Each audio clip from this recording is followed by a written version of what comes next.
Hello students. तो last video में हमने देखा कि डेफिनेट इंटीग्रेशन की वैल्यू हम लोग किस तरीके से निकालते हैं, है ना।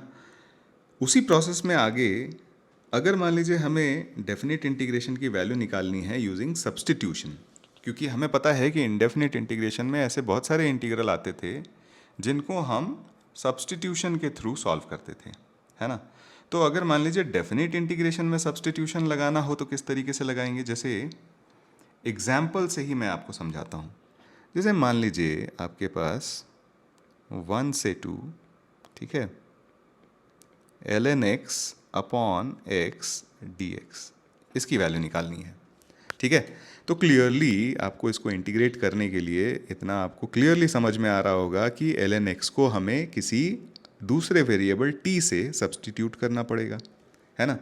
तो तरीका ये है, आप इसको ध्यान से समझते हुए देखते जाइएगा कि हम लोग क्या करेंगे। नॉर्मल इंडेफिनेट इंटीग्रल की तरह let ln x is equal to t differentiate करते हैं, तो ये हो जाएगा हमारा 1/x dx is equal to dt। तो इंडेफिनेट इंटीग्रेशन करते समय हम लोग क्या करते थे, ln x के बदले में t रख देंगे और 1/x dx आपका क्या हो जाएगा, dt हो जाएगा। तो इसको थोड़ा ठीक से लिख लेते हैं, तो ये हो जाएगा t dt। अब देखिए, अगर आपने कॉन्सेप्ट बहुत अच्छी तरीके से समझा होगा तो आपको ये बिल्कुल परेशानी नहीं होगी। यहाँ पे क्या है, हमने इंटीग्रेशन किसके रेस्पेक्ट में रखा है, dx के रेस्पेक्ट में। अब हमने किसके रेस्पेक्ट में कर दिया, dt के रेस्पेक्ट में, यानी t के रेस्पेक्ट में। तो यहाँ जो अपर लिमिट और लोअर लिमिट थे ये तो वैल्यू x के थे। यहाँ पे जो हमें अपर लिमिट और लोअर लिमिट डालनी होंगी वो किसकी वैल्यू डालनी होंगी, वो t की वैल्यूज़ डालनी होंगी, है ना। तो हमें क्या करना पड़ेगा कि x के लोअर लिमिट के करस्पॉन्डिंग t की वैल्यू निकालनी पड़ेगी, तो वो t की लोअर लिमिट हो जाएगी, और x के अपर लिमिट के करस्पॉन्डिंग t की वैल्यू निकालनी होगी, तो वो t की अपर लिमिट हो जाएगी।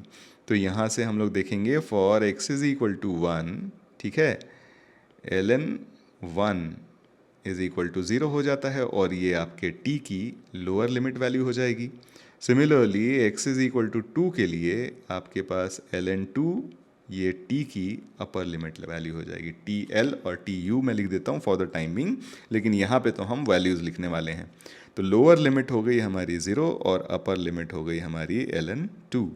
अब इसको इंटीग्रेट करना तो हमारे बाएं हाथ का खेल है, ये हो गया t²/2, लिमिट हो गया हमारा 0 से ln 2, तो फाइनल आंसर हो जाएगा हमारा half ln 2 whole square. Process समझ में आया? एक बार फिर से मैं एक्सप्लेन कर देता हूँ। जैसे ही आप सब्स्टिट्यूशन करते हो तो आपको उस सब्स्टिट्यूशन के साथ साथ अपने नए वेरिएबल के करस्पॉन्डिंग अपर लिमिट और लोअर लिमिट भी निकालना होगा, और फिर आप नॉर्मल जिस तरीके से हमने लास्ट क्लास के डेफिनेट इंटीग्रेशन के क्वेश्चंस किए थे, आप उसी तरीके से उन क्वेश्चंस को कर सकते हो, ठीक है। तो आइए एग्जाम्पल्स से इन चीज़ों को और थोड़ा डिटेल में समझते हैं। तो एक एग्जाम्पल लेते हैं, जैसे मान लीजिए हमें इंटीग्रेट करना हो 0 से 1 tan inverse x upon 1 plus x square dx। तो क्लियरली इसको इंटीग्रेट करने के लिए हमें क्या करना पड़ेगा, let tan inverse x is equal to t। तो ये बन जाएगा हमारे पास डिफरेंशिएट करने के बाद 1 upon 1 plus x square d x is equal to d t. लेकिन हमें अपनी t के रेस्पेक्ट में नई अपर लिमिट और लोअर लिमिट वैल्यूज़ निकालनी है, ठीक है। तो when x is equal to 0 आपके पास tan इनवर्स 0, ये आपकी t की लोअर लिमिट वैल्यू हो जाएगी, और ये tan इनवर्स 0 हो जाता है 0, है ना। और x इज इक्वल टू 1 के करस्पॉन्डिंग जो t की वैल्यू आएगी वो हो जाएगी tan इनवर्स 1 यानी π/4। तो आपका लोअर लिमिट हो गया 0, अपर लिमिट हो गया π/4।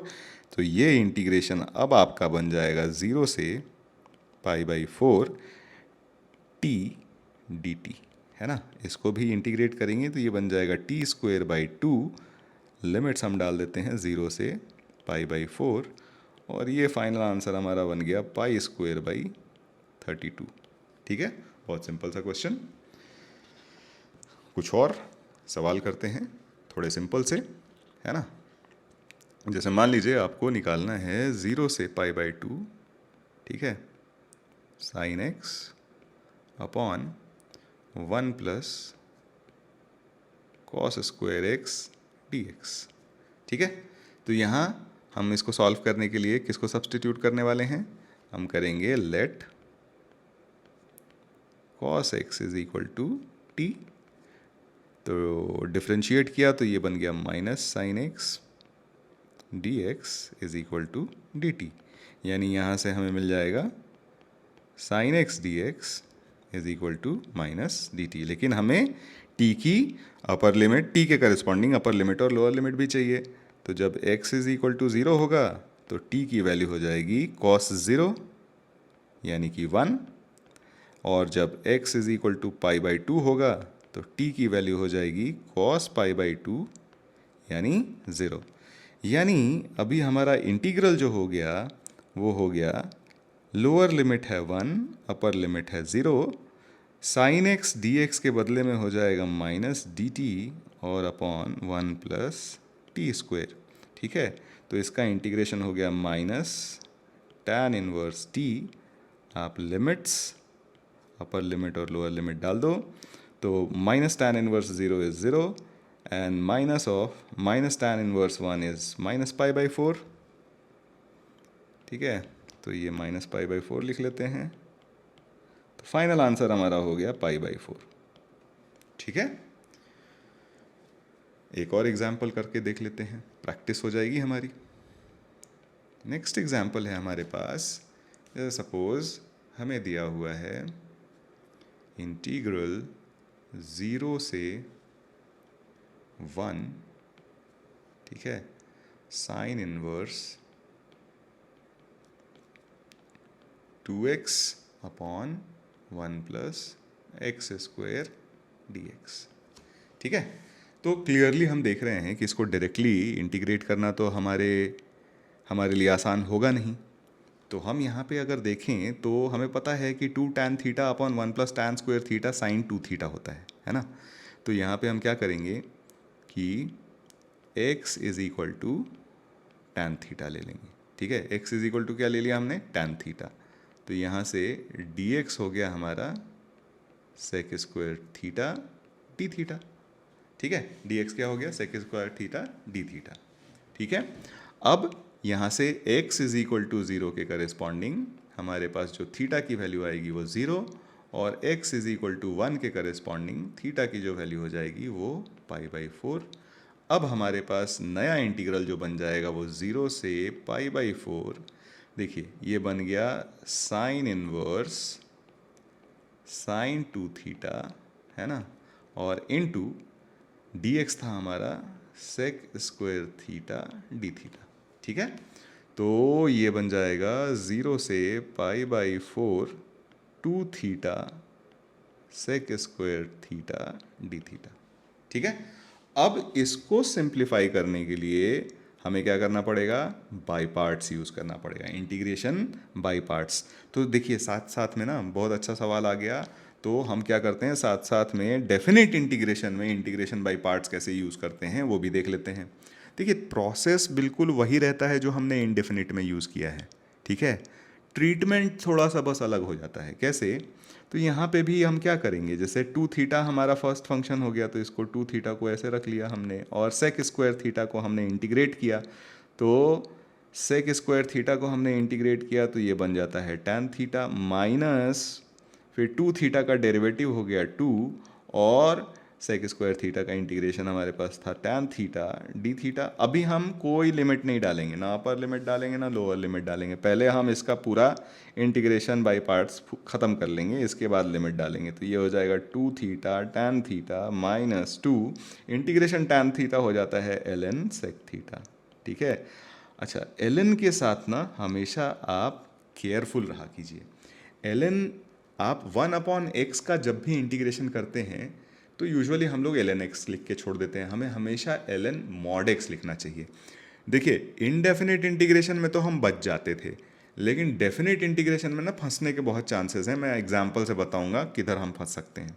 तो चलिए ये हमने इनडेफिनेट इंटीग्रेशन कर लिया, तो अब हमें इसकी लिमिटिंग वैल्यूज़ डालनी है, लोअर लिमिट 0 और अपर लिमिट π/4। तो चलिए π/4 डालेंगे तो ये बन जाएगा π/2 इंटू tan π/4 इज़ 1 माइनस यहाँ π/4 डालते हैं तो 2 ln√2 है ना।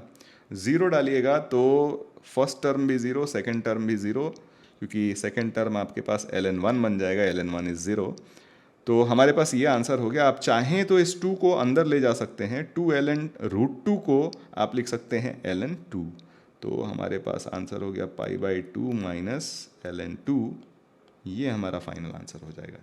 यानी अगर आपको इंटीग्रेशन बाय पार्ट्स भी यूज़ करना है तो आप इनडेफिनिट की तरह इंटीग्रेशन बाय पार्ट्स से आप पहले अपना एंटी डेरिवेटिव निकाल लो और फिर उसमें अपर लिमिट डालो, ये वैल्यू आएगी, लोअर लिमिट डालो, वो अलग वैल्यू आएगी, अपर माइनस लोअर आपका फाइनल आंसर। ठीक है।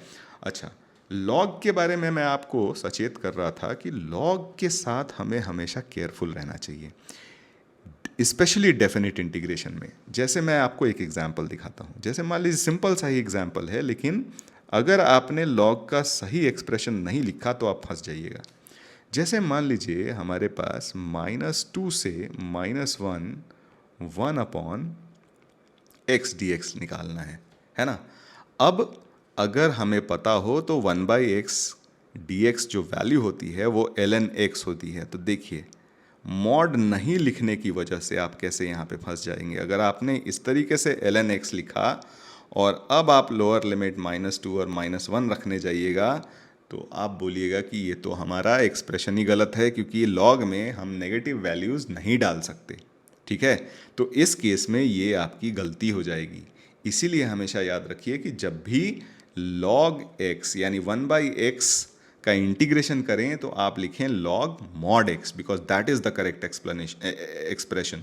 उसी तरीके से जब आप integration of tan theta d theta करिए तो उसको आप ln mod sec थीटा लिखिए, ना कि सिर्फ ln sec थीटा। नहीं तो फंसने के चांसेस बन जाएंगे आपके।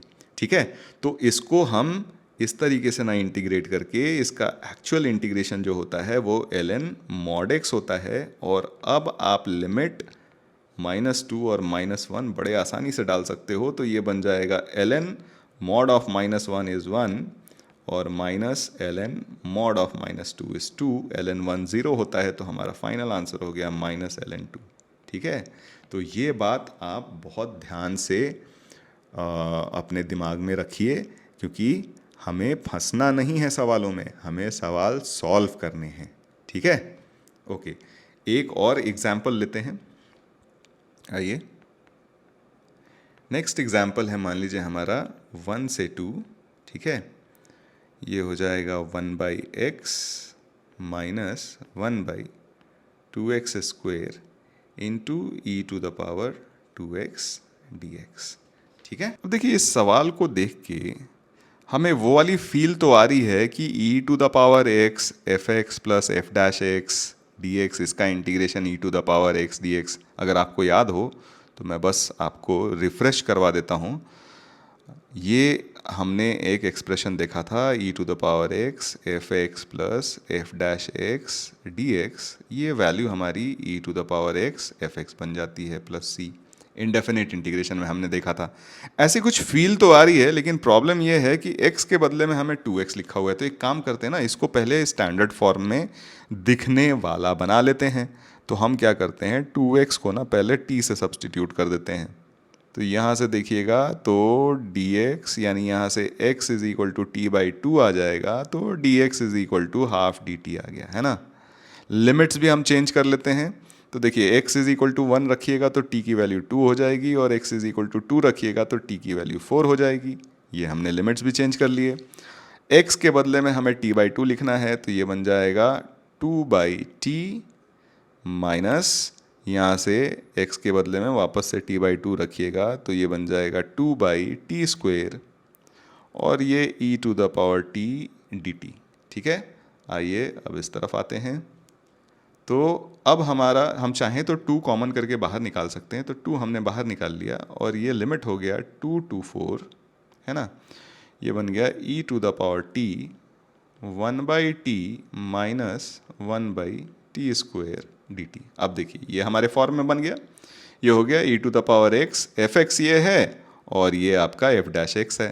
तो हमारा आंसर हो जाएगा E to the power T upon T. अब हम इसमें अपर लिमिट और लोअर लिमिट डाल देते हैं।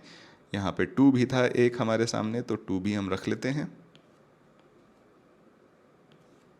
तो ट्वाइस, है ना।